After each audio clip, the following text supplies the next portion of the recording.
എന്താണ് ഈ ധുന്ധു ഇങ്ങനെ അവിടെ ഉജ്ജാലകത്തിൽ വന്ന് ഇങ്ങനെ പരന്ന് ഒരു മരുഭൂമി നിറച്ച് ഇവൻ കിടക്കാനുണ്ടായ കാരണം എന്നാലോചിച്ചപ്പോൾ അത് പണ്ട് വിഷ്ണു തപസ് ചെയ്തിരുന്ന സ്ഥലമാണ്.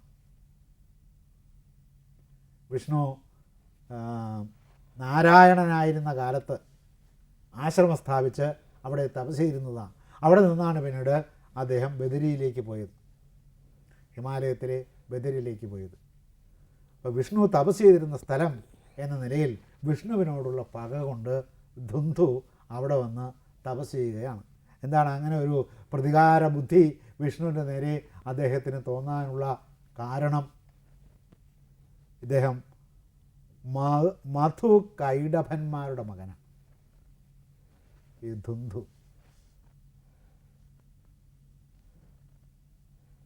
ഒരു മന്വന്തരത്തിൻ്റെ അന്ത്യത്തിൽ,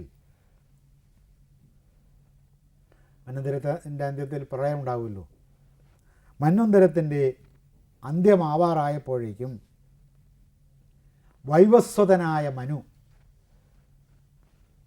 യമുനയിൽ സന്ധ്യാവന്ദനം ചെയ്തുകൊണ്ട് നിന്നു. അപ്പോഴൊരു കൊച്ചു മത്സ്യം വന്നിട്ട് അദ്ദേഹത്തോട് പറഞ്ഞു, നിങ്ങൾ എന്നെ എടുത്ത് ഈ നദിയിൽ നിന്ന് എടുത്ത് ഒരു വെള്ളം നിറച്ച പാത്രത്തിൽ ഇട്ട് വയ്ക്കണം. കാരണം ലോകം നശിക്കാൻ പോകുന്നു, മഹാപ്രളയം വന്ന് ലോകം നശിക്കാൻ പോവുകയാണ്. നിങ്ങൾ എന്നെ നിങ്ങളുടെ വീട്ടിലുള്ള ഒരു പാത്രത്തിൽ ഇട്ട് എന്നെ വളർത്തുക. അപ്പോൾ മത്സ്യം ഇങ്ങനെ പറഞ്ഞത് കേട്ട് അത്ഭുതപ്പെട്ട് മനു, വൈവസ്വതനായ മനു, വേറെ മനുക്കളുള്ളതുകൊണ്ടാണ് വൈവസ്വതനായ മനു എന്ന് പറയുന്നത്. വൈവസ്വതനായ മനു ഈ മത്സ്യത്തെ എടുത്തുകൊണ്ടുപോയി അദ്ദേഹത്തിൻ്റെ വീട്ടിൽ ഒരു വലിയ പാത്രത്തിൽ വെള്ളം വെച്ച് ആ വെള്ളത്തിൽ വളർത്തിയതിനെ. പിറ്റേ ദിവസം നേരം വെളുത്തപ്പോഴേക്കും ഇതിന് അനങ്ങാൻ വയ്യാത്ത വിധത്തിൽ ഇത് വളർന്നിരിക്കുന്നു. അത്ഭുതമായി മനുവിന്. എന്ത് ചെയ്യണമെന്നറിയാതെ അദ്ദേഹം മത്സ്യത്തോട് തന്നെ ചോദിച്ചു, ഇനിയിപ്പോൾ എന്താ ഞാൻ ചെയ്യേണ്ടത്? ഇവിടെ അങ്ങേക്ക് വളരാൻ വയ്യാത്ത വിധത്തിൽ അങ്ങ് വളർന്ന് ഈ പാത്രം നിറഞ്ഞിരിക്കുന്നല്ലോ, നീ ഇവിടെ ഒരു കുളത്തിൽ എന്നെ വളർത്തുക എന്ന് പറഞ്ഞു. അപ്പോൾ എടുത്തുകൊണ്ട് പോയി കുളത്തിൽ ഇട്ടു. പിറ്റേ ദിവസം നേരം വെളുത്തപ്പോഴേക്കും കുളം നിറഞ്ഞിരിക്കുന്നു. അപ്പോൾ ചോദിച്ചു, ഇനിയിപ്പോൾ എന്താ ചെയ്യണ്ടേ? എന്നെ കൊണ്ടുപോയി നീ ഒരു നദിയിൽ വളർത്തുക എന്ന് പറഞ്ഞു. എന്നെ കൊണ്ടുപോയി നദിയിലിട്ടു. പിറ്റേ ദിവസം ചെന്ന് നോക്കുമ്പോൾ നദി നിറഞ്ഞ് ഈ മീൻ വളർന്നു കിടക്കുന്നു. ചോദിച്ചു, നീ എന്നെ എടുത്തു പൊക്കി കടലിൽ കൊണ്ടുപോയി വിടൂ. അല്ല, ഞാൻ എടുത്താൽ പൊങ്ങുമോ? ഇത്രയും വലിയ മത്സ്യത്തെ പൊങ്ങും. കാരണം ഞാൻ എൻ്റെ ഭാരത്തെ മുഴുവനും ഇല്ലാതെയാക്കും നീ എന്നെ എടുക്കുമ്പോൾ. അങ്ങനെ നീ എന്നെ കൊണ്ടുപോയി കടലിൽ വിടുക. അങ്ങനെ കടലിൽ വിട്ടിട്ട് നീ ഒരു വലിയ തോണി ഉണ്ടാക്കണം. ആ തോണിയിൽ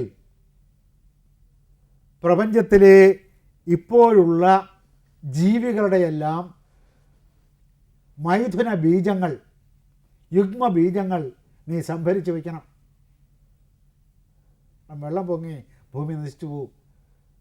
വീണ്ടും ഭൂമി ആവിർഭവിക്കുമ്പോൾ നീ ഈ ബീജങ്ങളെല്ലാം എടുത്ത് പ്രപഞ്ചത്തിലേക്ക് അങ്ങ് വിതറിയിച്ചാൽ, ഭൂമിയിലേക്ക് അങ്ങ് വിതറിയിച്ചാൽ മതി.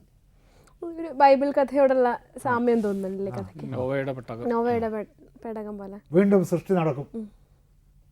ആ ചുമതല ഞാൻ നിന്നെ ഏൽപ്പിക്കുകയാണ് എന്ന് പറഞ്ഞു.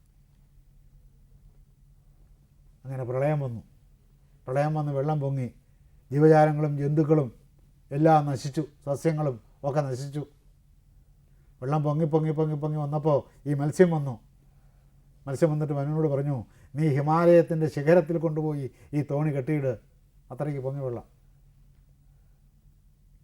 അപ്പോൾ ഹിമാലയത്തിൻ്റെ ശിഖരത്തിൽ കൊണ്ടുപോയി ഈ തോണി കെട്ടിയിട്ടു. ആ ഹിമാലയ ശിഖരത്തിന് ഇന്നും പേര് നൗബന്ധനം എന്നാണ്.